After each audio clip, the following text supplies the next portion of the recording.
वहिनी वहिनी अहो वहिनी. काय झालं भाऊजी? हो रस्त्यात कुठेतरी माझं पाकिट मारलं हो. अरे देवा, काय तुमचे ग्रह आहेत सध्या वाईट. बरं जाऊ दे, थांबा थांबा, पाणी प्या, हे घ्या.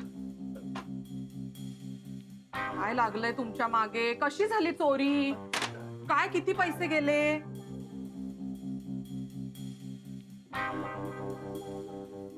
नाही पैसे फारसे नव्हते हो, पण त्यामध्ये माझ्या ट्रेनचा पास, इलेक्शनचं कार्ड, ड्रायव्हिंग लायसन्स सगळंच गेलं हो. नाही ते सगळं आता परत मिळवणं केवढं कठीण काम आहे.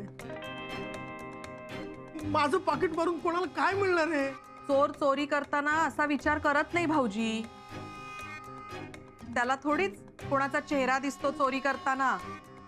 अहो अगदी जवळचे सुद्धा आयुष्यभराची कमाई लुबाडताना कसलाही विचार करत नाहीत.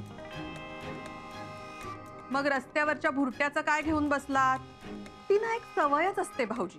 म्हणजे चोऱ्या माऱ्या केल्याशिवाय ना चैनच पडत नाही. एकदा तोंडाला चव लागली ना, मग माणसाची विवेक बुद्धी नष्टच होते.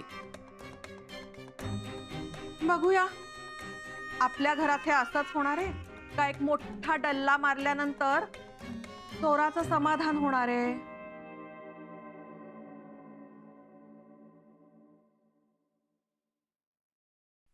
हां हॅलो नील. हां काय करतोस तू? निघालास का ऑफिसमधून? भेटू ना यार.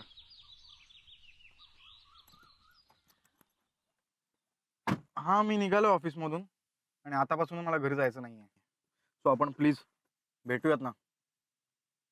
ग्रेट ग्रेट, आपल्या अड्ड्यावरच भेटू. ठीक आहे, मग तिथून जाऊ पुढे.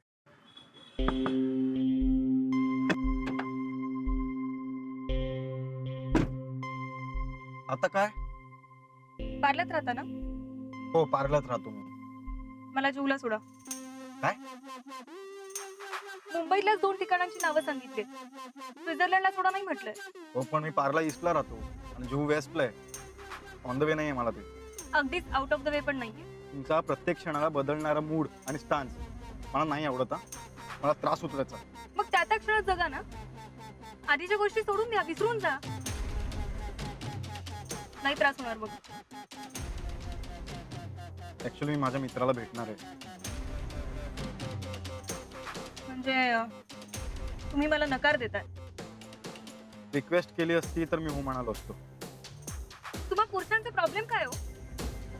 तुम्ही ना बायकांना असं गुलामासारखं वागवता. सारख्या रिक्वेस्ट करा, परमिशन घ्या. तुम्हाला वाटेल तेव्हा तुम्ही चांगलं वागा.